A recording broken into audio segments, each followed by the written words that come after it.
तो विचार मी 2001लाच मांडला होता स्वर्गीय आबासिंह महाराजांच्या उपस्थितीत की हे मनोमिलन लोकशाहीचा गळा घोटणार आहे. 14 पूर्वीची बीजेपी आणि 14 नंतरची बीजेपी, तरी आजच्या इतकं उन्मादी उन्मत्त मस्तवाल स्वरूप त्याला नव्हतं. ज्या दिवशी भाजप कार्यकर्त्यांच्या मुलाखती ज्यांनी त्यांचे गट डबऱ्यात घातले, खड्ड्यात घातले, जी स्वतः जनतेनं नाकारली 16 सालच्या इलेक्शनमध्ये, अविनाश कदमांनी बनकरनं घेतल्या.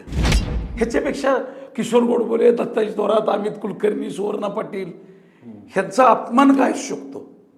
ठेकेदार स्थानिक स्वराज्य संस्थेत नसावा हे शासनाचं धोरण आहे. आणि तुम्हाला गुन्हेगारांचं एवढं कधी वावडं आलं? आज तुम्ही बिनविरोध करत चाललाय ते.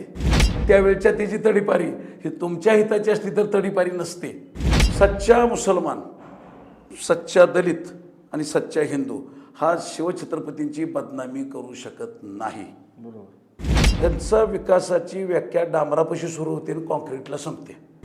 तुम्ही कॉलेजच्या भिंती पाडल्या, तुम्ही कलेक्टर ऑफिसची भिंत पाडली, तुम्ही PWDची भिंत पाडली. मग या ठिकाणी का नाही?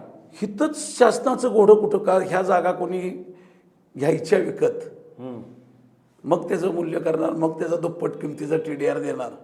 मी अगदी सुरुचीच्या दारात गुडघे बस त्या डांबरावर गुडघे टिकून नमस्कार करून निघून येईन.